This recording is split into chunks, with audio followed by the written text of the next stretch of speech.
Hi 2024-25 ഇൻടേക്കിലേക്ക് MBBS പഠിക്കാൻ ആഗ്രഹിക്കുന്ന സ്റ്റുഡൻസിന് വരുന്ന അവസാനത്തെ ചാൻസുകളെ കുറിച്ചിട്ടാണ് ഇന്ന് ഈ വീഡിയോയിൽ നമ്മൾ സംസാരിക്കുന്നത്. നീറ്റ് എക്സാമിന് നിങ്ങൾക്ക് 500-ൽ മുകളിൽ മാർക്ക് ലഭിച്ചിട്ടും സീറ്റ് ഉറപ്പിക്കാനാവാതെ കൺസേൺ ആയിട്ടിരിക്കുന്ന സ്റ്റുഡൻസിന് വേണ്ടിയിട്ടാണ്. വരാനിരിക്കുന്ന തേർഡ് അലോട്ട്മെന്റ് മാത്രം ആശ്രയിച്ചുകൊണ്ട് നിങ്ങളുടെ MBBS ഭാവി സ്വപ്നം കാണുകയാണെങ്കിൽ നിങ്ങൾക്ക് സീറ്റ് കിട്ടാനുള്ള ചാൻസ് 50% പോലും നമുക്ക് എക്സ്പെക്ട് ചെയ്യാൻ പറ്റില്ല. മറിച്ച് നിങ്ങൾ സ്വന്തമായിട്ട് ഡോക്ടർ ആവാനുള്ള ഒരു തീരുമാനം എടുക്കുകയാണെങ്കിൽ ഈ നിമിഷം മുതൽ നിങ്ങൾക്ക് ഭാവിയിൽ ഒരു ക്വാളിറ്റി ഡോക്ടറായിട്ട് പഠിച്ചു വരുന്ന പ്രോമിസ് ഞാൻ തരാം. നിങ്ങളുടെ MBBS ഭാവിയെ കുറിച്ച് പ്രോപ്പർ ആയിട്ടുള്ള ഒരു ഡിസിഷൻ എടുക്കാൻ ഏതൊക്കെ രാജ്യങ്ങളാണ് അവൈലബിൾ ആയിട്ടുള്ളതെന്ന് നമുക്ക് ലിസ്റ്റ് ചെയ്ത് നോക്കാം. ഇന്ത്യയിൽ ഒരു ഡോക്ടറായിട്ട് പ്രാക്ടീസ് ചെയ്യണമെന്ന് ആഗ്രഹിക്കുന്നുണ്ടെങ്കിൽ നിങ്ങൾക്കുള്ള ഏറ്റവും ബെസ്റ്റ് ഓപ്ഷൻസ് ഉള്ളത് സെൻട്രൽ ഏഷ്യൻ രാജ്യങ്ങളായിട്ടുള്ള കസാക്കിസ്ഥാനും ഉസ്ബെക്കിസ്ഥാനിലാണ്. ഇനി നിങ്ങൾക്ക് യൂറോപ്പിലോ അല്ലെങ്കിൽ അയർലൻഡ്, USA, കാനഡ പോലത്തെ ഇംഗ്ലീഷ് സ്പീക്കിംഗ് രാജ്യങ്ങളിലൊക്കെ ഒരു ഡോക്ടറായിട്ട് പ്രാക്ടീസ് ചെയ്യാനാണ് പ്ലാൻ ചെയ്യുന്നതെങ്കിൽ യൂറോപ്പിൽ നിങ്ങൾക്ക് 5ഓളം രാജ്യങ്ങളാണ് ഓപ്ഷൻസ് വരുന്നത്. റൊമാനിയ, ബൾഗേറിയ,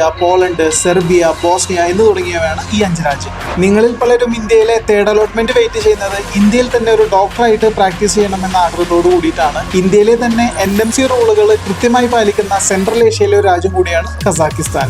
ഇന്ത്യയിലെ തന്നെ നിംസ് യൂണിവേഴ്സിറ്റിയുമായും മൈസൂർ JSS മെഡിക്കൽ യൂണിവേഴ്സിറ്റിയുമായും കൊളാബറേറ്റ് ചെയ്ത് മെഡിക്കൽ സ്റ്റുഡൻസിന് അവരുടെ വെക്കേഷൻ സമയത്ത് ഹാൻഡ്സ് ഓൺ ട്രെയിനിങ് കൊടുക്കുന്ന യൂണിവേഴ്സിറ്റി എന്ന പ്രത്യേകതയും സൗത്ത് കസാക്കിസ്ഥാൻ മെഡിക്കൽ അക്കാഡമിക്കുണ്ട്. ഇന്ത്യയിലെ പോലെ തന്നെ 5 വർഷം വരുന്ന MBBS പ്രോഗ്രാമാണ് കസാക്കിലുള്ളത്. നിങ്ങളെ പോലെ പഠിക്കാൻ മിടുക്കരായിട്ടുള്ള വിദ്യാർത്ഥികൾക്ക് സ്കോളർഷിപ്പോട് കൂടിയിട്ട് MBBS പഠിക്കാമെന്നുള്ള ഓപ്ഷനും SKMA തരുന്നുണ്ട്. 2024 ഇൻടേക്ക് ഡെഡ്ലൈൻ ആയിക്കൊണ്ടിരിക്കുന്ന ഈ ഒരു സാഹചര്യത്തിൽ നിങ്ങൾക്ക് എന്തുകൊണ്ടും തുടർന്ന് MBBS പഠിക്കാനുള്ള ഏറ്റവും ബെസ്റ്റ് ആയിട്ടുള്ള ഓപ്ഷനാണ് south Kazakhstan medical academy. Third allotment വരാനിരിക്കുന്ന ഈ ഒരു സമയത്ത് ഇന്ന് നിങ്ങൾ സ്വയം എടുക്കുന്ന MBBS തീരുമാനം ഉറപ്പായും 5 വർഷങ്ങൾക്ക് ശേഷം നിങ്ങളെ ഒരു ക്വാളിഫൈഡ് ഡോക്ടറാക്കും, അതും വിൽബർട്ടൺ എഡ്യൂക്കേഷൻസിലൂടെ.